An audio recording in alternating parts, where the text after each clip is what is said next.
বিসমিল্লাহির রহমানির রহিম। মাননীয় সংসদ সদস্যবৃন্দ, আসসালামু আলাইকুম। ফ্যাসিবাদের নির্মমতার শিকার অসংখ্য মানুষের কান্না আর হাজারো প্রাণের আত্মত্যাগের মধ্যে দিয়ে অবশেষে আজ থেকে পুনরায় যাত্রা শুরু হতে যাচ্ছে জনগণের ভোটে জনগণের কাছে জবাবদিহিমূলক সত্যিকার অর্থে জনপ্রতিনিধিশীল জাতীয় সংসদ। বাংলাদেশের জাতীয় সংসদের রাজনীতির এই ঐতিহাসিক মুহূর্তে আমি আল্লাহর দরবারে শুকরিয়া জানাই, যার অশেষ রহমতে আমরা একটি ন্যায়ভিত্তিক গণতান্ত্রিক মানবিক বাংলাদেশ প্রতিষ্ঠার লক্ষ্যে যাত্রা শুরু করতে পেরেছি। 1971 সালের স্বাধীনতা যুদ্ধের থেকে শুরু করে 2024 সালের দেশ এবং জনগণের স্বাধীনতা রক্ষার যুদ্ধ সহ এই পর্যন্ত দেশে গণতন্ত্র এবং মানুষের অধিকার প্রতিষ্ঠার সংগ্রামে যারা শহীদ হয়েছেন, ত্রয়োদশ জাতীয় সংসদ শুরুর এই যাত্রা লগ্নে আমি তাদেরকে কৃতজ্ঞতার সঙ্গে স্মরণ করছি। এই আন্দোলন সংগ্রামে যেসব মায়েরা তাদের সন্তান হারিয়েছেন, যেসব সন্তানেরা তাদের প্রিয়জন হারিয়েছেন, যেসব পরিবার তাদের সন্তান স্বজন হারিয়েছেন, যেসব আহত মানুষকে তাদের স্বাচ্ছন্দ্যের জীবন হারাতে হয়েছে, যেসব মানুষগুলো নির্যাতন, নিপীড়ন, রাজনৈতিক হয়রানি কিংবা মিথ্যে মামলা শিকার হয়ে সর্বস্ব হারিয়েছেন, আমি তাদের সকলের অবদানকেও কৃতজ্ঞতার সঙ্গে স্মরণ করছি।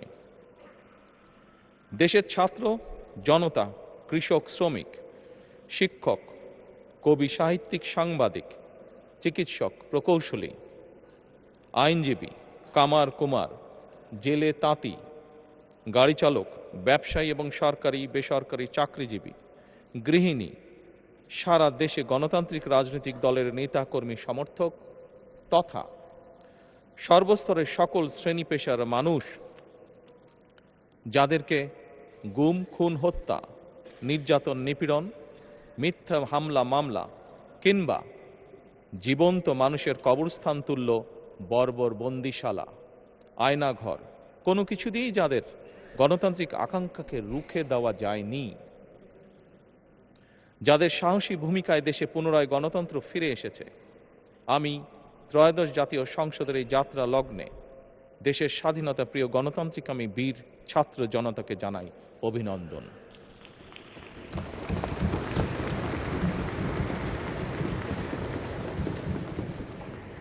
সম্মানিত সংসদ সদস্যবৃন্দ,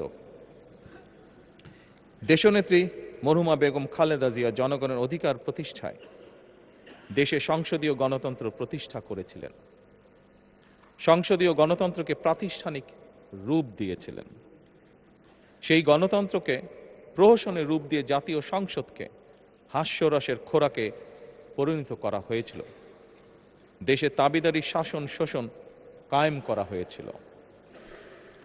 দেশে সংসদীয় গণতন্ত্র এবং জনগণের অধিকার পুনঃপ্রতিষ্ঠা করার জন্য দেশনেত্রী বেগম খালেদা জিয়া জীবনের শেষ দিন পর্যন্ত লড়াই করেছেন। জীবনে কখনোই স্বৈরাচার কিংবা ফ্যাসিবাদের সঙ্গে আপোষ করেননি। দেশে আজ থেকে আবারও সেই কাঙ্ক্ষিত সংসদীয় গণতন্ত্রের যাত্রা শুরু হলো, আলহামদুলিল্লাহ।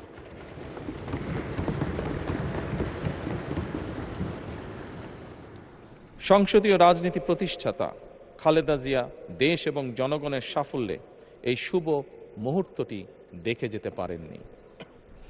আজ তাই এই জাতীয় সংসদে দাঁড়িয়ে আমরা দেশ এবং জনগণের স্বার্থে আপসীর নেতৃত্ব, ব্যক্তিত্ব, স্মরণীয়, বরণীয়, অনুকরণীয় রাজনীতিবিদ মরহুমা খালেদা জিয়াকে গভীর শ্রদ্ধার সঙ্গে স্মরণ করছি।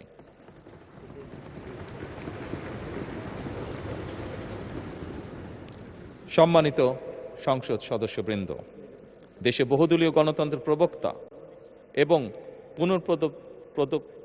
প্রবর্তক, স্বাধীনতার ঘোষক শহীদ প্রেসিডেন্ট জিয়াউর রহমানের একটি উক্তির কথা আপনাদের সামনে আমি স্মরণ করতে চাই। তিনি বলেছিলেন, জনগণই যদি রাজনৈতিক দল হয় তাহলে আমি সেই দলেরই আছি।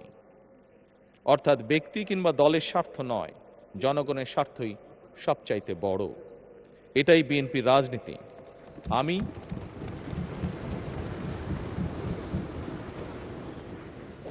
আমি প্রথমবারের মতন বাংলাদেশ জাতীয়তাবাদী দল বিএনপি থেকে জাতীয় সংসদ সদস্য নির্বাচিত হয়েছি।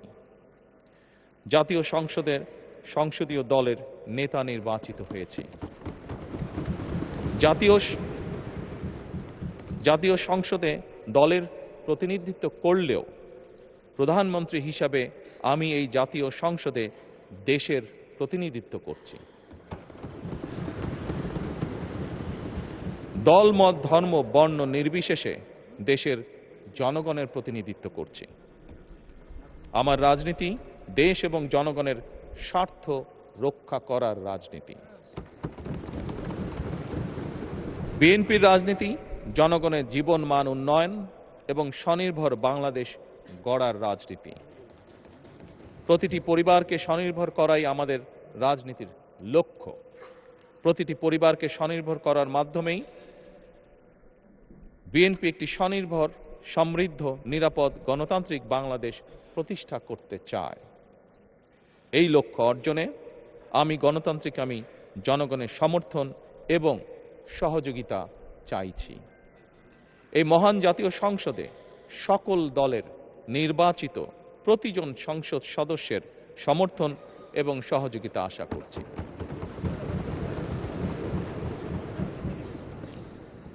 সম্মানিত সংসদ সদস্যবৃন্দ, আমি বিশ্বাস করি আমাদের দল কিংবা মত কিংবা কর্মসূচি ভিন্ন হতে পারে, কিন্তু তাবেদার মুক্ত, ফ্যাসিবাদ মুক্ত একটি স্বাধীন, সার্বভৌম, নিরাপদ, স্বনির্ভর বাংলাদেশ প্রতিষ্ঠায় আমাদের মধ্যে কোনো বিরোধ থাকতে পারে না, বিরোধ নেই।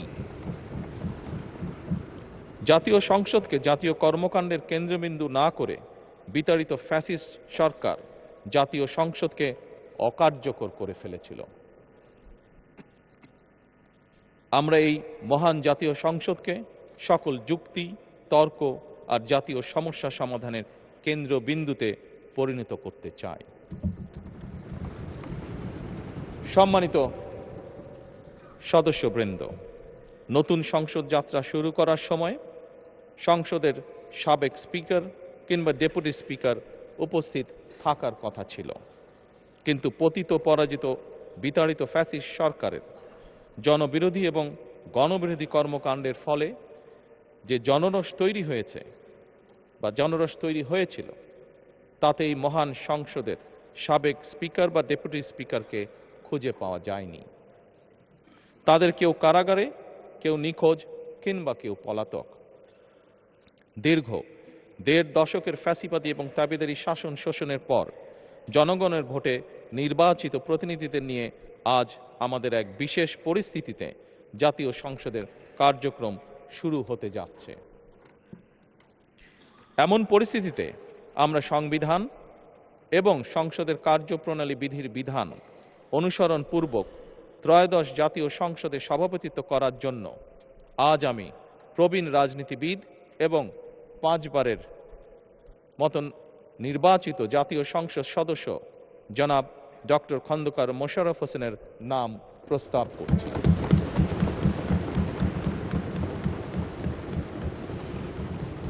সম্মানিত সংসদ সদস্যবৃন্দ, আমাদের সংসদীয় রীতিনীতির ইতিহাসে এই ধরনের পরিপ্রেক্ষিত নজিরবিহীন নয়।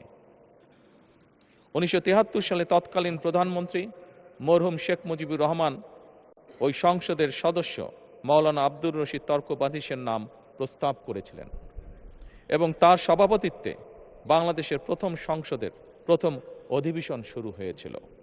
আমি জাতীয় সংসদের সকল সম্মানিত সদস্যকে স্বাগত এবং ধন্যবাদ জানাই। আল্লাহ হাফেজ। বাংলাদেশ জিন্দাবাদ।